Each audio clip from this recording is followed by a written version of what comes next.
Hi, welcome to Cedars Park, which is one of the nicest parks in Cheshunt in Hertfordshire. Inside the park there is a notice board about the Great War. It's called the Tank Plinth, and in the Great War they had one of the early tanks on a plinth. And next to it there is a memorial bench to the Great War, and it's all metal, cut out soldiers walking to war, and the poppies remembering all the fallen on the battlefield. And many parks had these benches because it's 100 years since the Great War. And this part, if you go around the back here, you'll see the actual tank plinth. So when people came in the park to the main entrance, they could see the tank here. We're now walking towards the duck pond down the slope here, and the crocuses are starting to come up.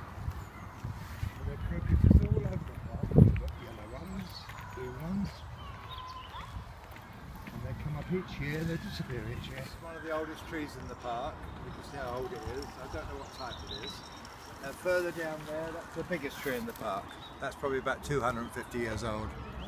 By the pond, there's a nice drawing of the Royal Palace and all the gardens, and showing you what the different ponds there were. This is the only one left. And as I say, all the ponds go back to the 1613 when the new river, which is part of the River Lee, the canal, was built.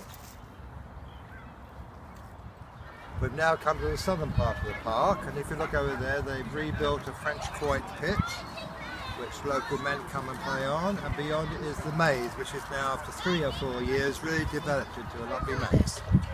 We've now come to a part of the palace, which was a folly. That means it was just built for appearance, didn't do anything, this part. And if you look behind you, you'll see the archway, and it's also a mixture of brickwork, some Tudor, some Victorian, then it's flint. It looks so beautiful, as if it was really original here.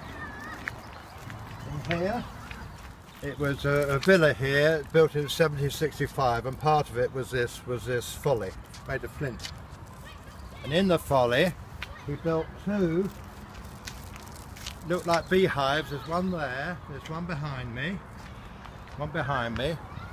and they were, it's brick inside, covered in flint outside, and they were ice houses. So in the winter it was really cold, blocks of ice they put inside, shut it, and that would keep, like early refrigeration, in the late 18th century. This is one of the ice houses. If you look inside, it's all brick, and there was doorways, and there was a doorway here you could see, and then they put the outside tuft of volcanic rock and flint. If you look at the archway on the inside, you see 4 holes at the top, 2 each side. Look like windows, but they were for pigeons to go in, because they also used to eat wood pigeons. In the park there are 2 or 3 of these plinths, and on top they've done in cast metal what the garden was like in this big park behind you.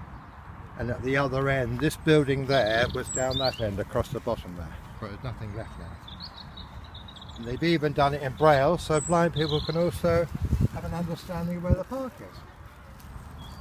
If you look at the wall, Tudor walls, we're talking about the 1500s or something, there's a niche there, and there are many, there are 15 within this garden. And what they were for bees. And in the wall, they're called bee bowls, and in the wall, in the niches, they put either made of mud or like a material here. And the bees in the summer would make honey, and in the winter, when they went to sleep somewhere else, then they would cut them open and they'd be full of honey, and they were called skeps. That's a straw one, but they also made them out of mud. Now, the main car park, which is new to Cedars Park, there is a big plan. You can see what a lovely public park it now is. In the southern part of the park, near the maze, they built what we call a willow tunnel. It's all willow, and they've arched them, so when it's all full of leaves, children will walk through like a tunnel. This is like a totem pole, but it's not like normal totem poles in Canada. This one is a puzzle totem pole, and you can turn it, so you mix all the costumes up. You keep turning it, until hopefully you find the right one. And I think the right one for this is that man, and that man there, and a woman. That's it, there's three faces. So so the children can really play with that. Also in the park there are several animals, and they're made of wood. One of the biggest is the elephant over there, so it's ideal for children to sit on. We've now reached the end of our film. I'd like to say goodbye, and I hope you've enjoyed watching it.